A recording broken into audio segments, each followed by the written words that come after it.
You're listening to Civic Media. You can tune into any of our live shows on any radio station across the state with the Civic Media app. Find us in your phone's app store and listen anytime, anywhere.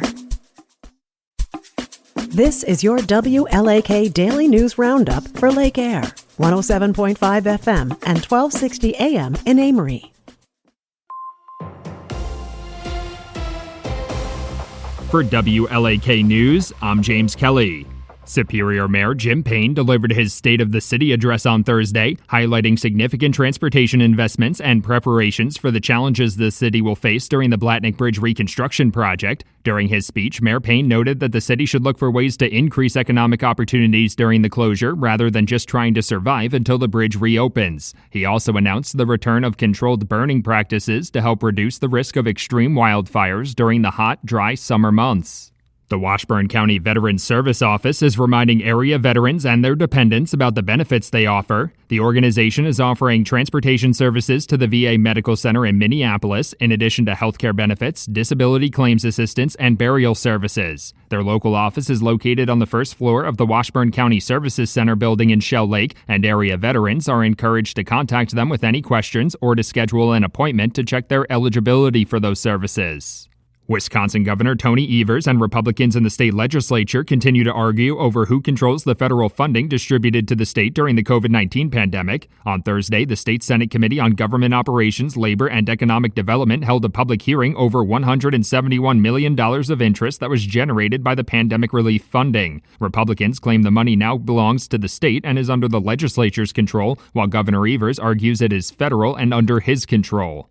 The Rice Lake City Council has decided to pursue state grant funding to improve a well-traveled intersection in the area. At their meeting last week, the City Council approved a measure to seek funding through the Safety Improvement Program to renovate the intersection of South Main Street and Sawyer Street. Officials say the improvement will also allow the fire department to implement a paid on-call EMS program. If they do receive the grant funding, the state would pay 90% of engineering and construction costs for the project.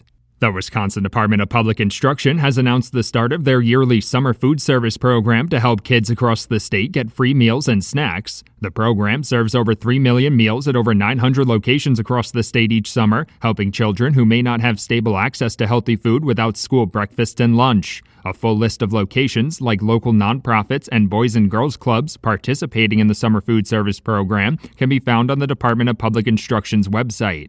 The Wisconsin State Patrol is reminding residents to avoid dangerous driving behaviors and prioritize safety on the roads with reckless driving as June's law of the month. According to a press release, there were over 5,600 reckless driving crashes in the state last year, which resulted in nearly 140 deaths and over 3,000 injuries. The State Patrol is reminding residents that every reckless driving crash is preventable. Reckless drivers could face fines of up to $400 or even jail time if a crash results in serious injury.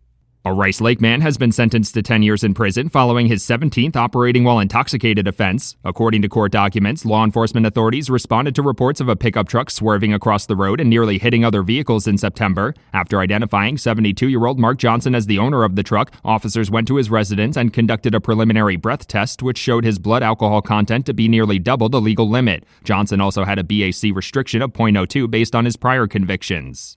Construction work is officially underway on County Highway K between Highway 63 and Sunset Lane near Spooner. According to the Wisconsin Department of Transportation, the road reconstruction project will see milling, paving, shouldering, curb, and gutter work. County Highway K will be closed between Highway 63 and Division Street from Wednesday through Labor Day for curb and gutter reconstruction. Local residents will have their access maintained, but may need to use side streets. DOT officials are reminding commuters to plan ahead. Republican lawmakers are proposing new legislation to fine Wisconsin residents who intentionally misrepresent their pet as a service animal. The bill would change the definition of a service animal under state law to more closely align with federal law. Current state law considers any animal trained to assist people with a disability to be a service animal, but federal law is restricted to dogs and miniature horses. Residents who violate the law could be subject to a $200 fine for their first offense and a $500 fine for subsequent offenses. Wisconsin Senator Ron Johnson is calling for the state to lift its vaccine requirements for kids attending school or child care programs. During an event in Milwaukee last week, Senator Johnson said he believed some childhood illnesses like measles have been eradicated through better hygiene and sanitation, not just the vaccines. The comments also come as measles outbreaks pop up across the country, with over 1,000 confirmed cases in 31 states. Kids are required to receive the vaccine under state law to attend school or child care programs. For WLAK News, I'm James Kelly. The Packers back at practice. Hi, I'm Mike Clemens with Sports in Green Bay, where the Packers OTAs continue here at Lambeau Field. Anthony Belton is the Packers' second-round pick out of NC State, competing for a spot on the offensive line. I asked him if he's been more nervous or excited to be in the NFL. It's a little bit of both, because, you're nervous because, you're in a new environment around people you're not really too familiar with, but also it's like you're excited because this is what you've been wanting to do since you was a kid, a lifelong dream. You get a chance to keep playing the game you've been loving since a kid. It's a blessing. But you're going to be nervous at first a little bit. Baseball, the Brewers and Reds series continues tonight in Cincinnati. Milwaukee winning 3-2 last night, thanks to another home run by Christian Yelich, named National League Player of the Week. Yelly, hit by a pitch Sunday, still managed to hit his 6th home run in the past 10 games. He crushed 2 balls tonight that, sore hand or not, he's living up to his Player of the Week, outstanding. That's Brewers manager Pat Murphy with Sports. I'm Mike Clemens. On your entertainment beat, I'm Pete Schwaba. Mark Hamill is done, as Luke Skywalker, that is. The actor says no one should ever expect him to appear as Luke Skywalker again, in any way, shape, or form. Deadline reports that Hamill says the franchise should rely on new faces. He last appeared as Luke Skywalker as a mentor to Daisy Ridley's character Rey in The Last Jedi. He's probably serious, but as we've learned, a Jedi never really dies. Just 5 days until you can purchase Bathwater Bliss, also known as the Sydney Sweeney-inspired soap. What inspired it? The fact that there is a market for men who want soap that smells like her bathwater. Sweeney says it's a way to connect with her prevert fans, and let's be honest, it's a lot more intimate than an autograph. I'm not really sure whether or not the soap will get you clean, but I doubt her patrons are concerned about that. Sweeney, on the other hand, might be the cleanest person in the world because if the soap sells like hotcakes, she'll be in the tub around the clock.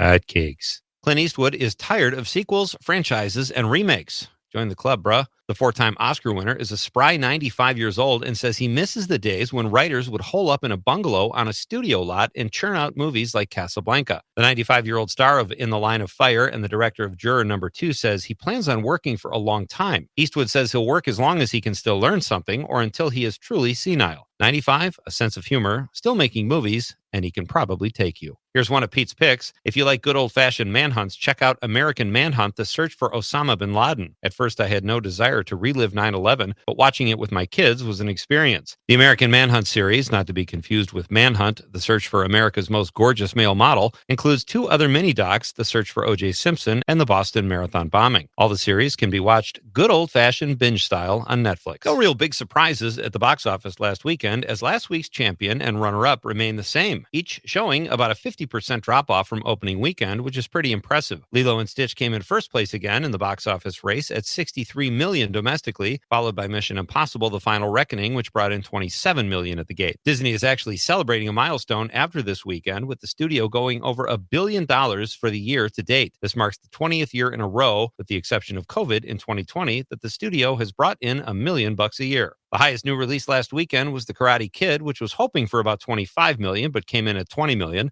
In fourth was another repeat offender, as Final Destination Bloodlines brought in $10.8 million, and horror film Bring Her Back was fifth with $7 million. For more showbiz fun, tune into Nightlight with me, Pete Schwaba, weeknights from 6 to 8 p.m. on the Civic Media Radio Network. Cloudy with scattered showers and thunderstorms likely today. There could be some locally heavy rainfall amounts of a half inch or more. Our high in the low to mid 60s today. Tonight will drop into the mid 40s. Tomorrow, mostly sunny with a high in the mid to upper 70s. I'm meteorologist Sean Cable. Currently, it's 54.